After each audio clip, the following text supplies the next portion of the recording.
a cardboard mask that's surprisingly comfortable. We're going to fix a design flaw that most shop masks have. And Chris is going to sew up the magical Kaiser Permanente mask. My name is Eric Strebel. I'm an industrial designer. Welcome to my channel about product design and making. I hope that you like, enjoy, and become a subscriber. I'm going to leave a link below in the description to this mask and where you can download the pattern on the internet. It's from Kaiser Permanente, and Chris is going to show us how it's done. Here we go. You take your rectangular piece. We laser cut ours, but you could easily cut it with a scissors. There's a fold line in the pattern, so you get a rectangle, and then Chris is adding another layer here for just some extra padding and filtration. She's pinned the piece together, and she's gonna stitch the one side about a third of the way down. And watch, she back stitches on each one of these so the thread does not come out. Now the bottom, and then back stitching again. Don't forget that back stitch, super important. Watch how Chris rolls the piece and puts the seams right up the middle. Then she pins the seams flat. She's going to take and insert her piece of elastic, and she's going to nestle it in the one corner that she's created and pin it here. We're going to take the other end of the elastic and we're going to pin it in the opposite corner. And we're also going to pin that in place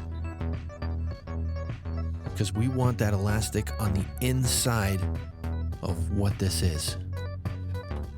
All right, let's sew that up. Back stitch on top of that elastic as well so it can't go anywhere.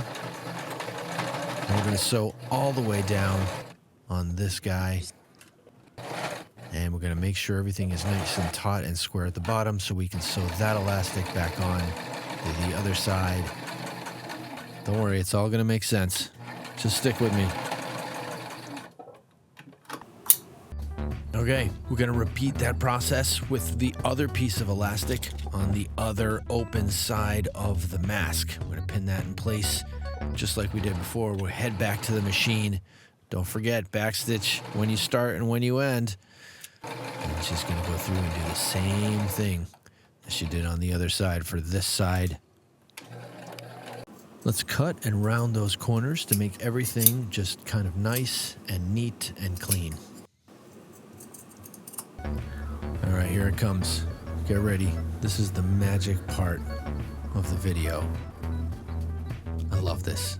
I've seen this so many times. I still am astonished. I mean, it's better than David Copperfield right there. Love that.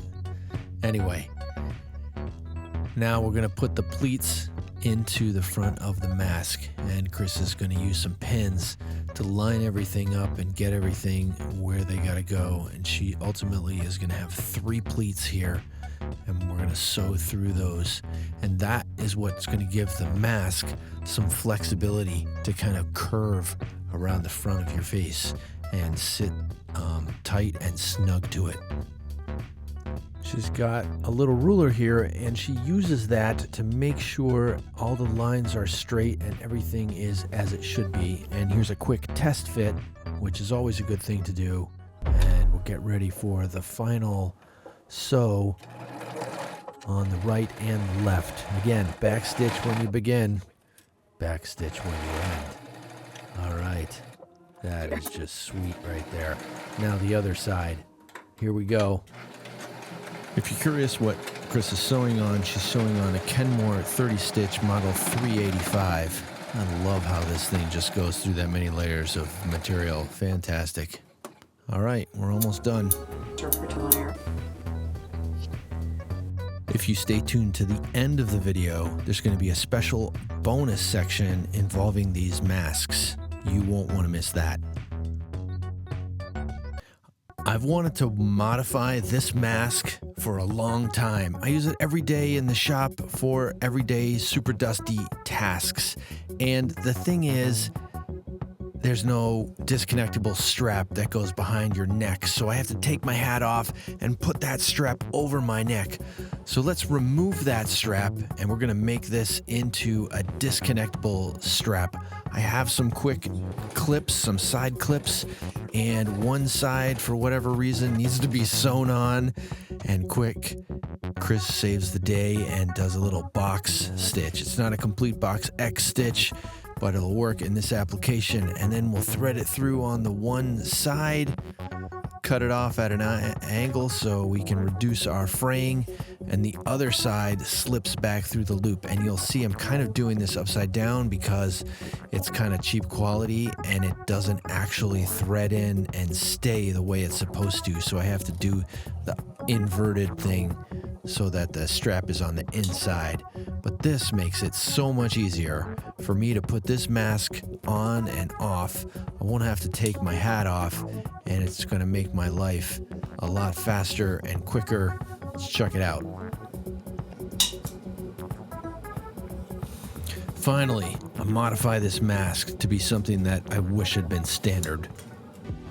I was scrolling through Twitter the other day, and I saw a piece of animation that I saw, and I went to that Twitter user's page, and they had this BuMask picture on their page. I don't know if they made one or not, but I thought it was super cool, very kind of sci-fi, and you make them out of cardboard.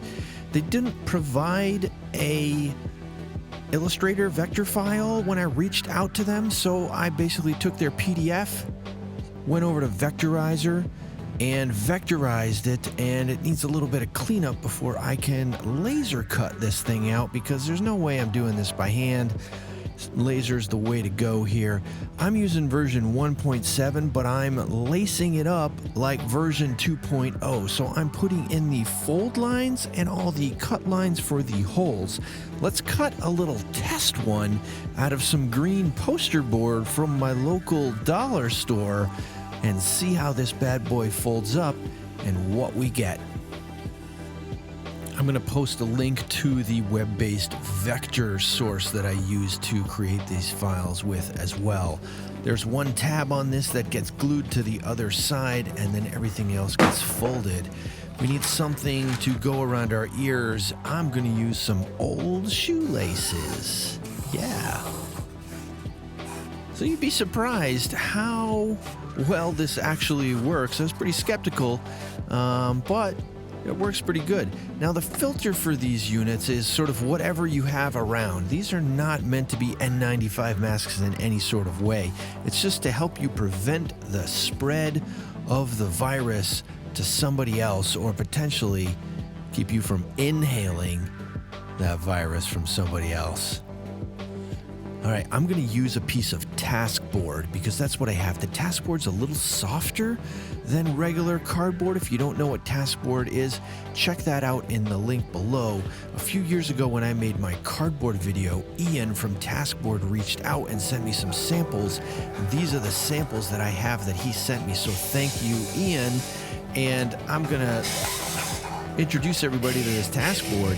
It's actually sort of water formable. I'll leave a link in the description below so you can check it out for yourself. It's pretty neat material. I like it, and it's well suited for this application.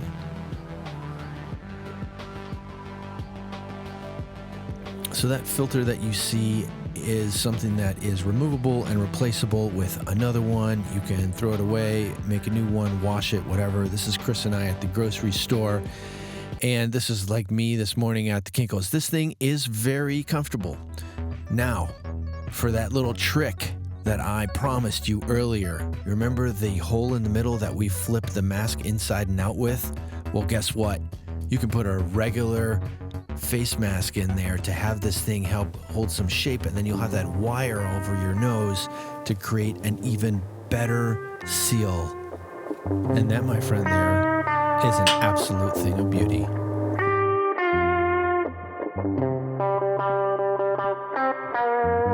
Make sure you give the video a thumbs up, and don't forget to subscribe if you haven't already done so.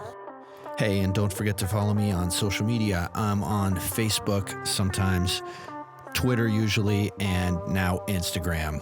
Rock on. Click here to check out some of the other design and making videos that I have that you might enjoy.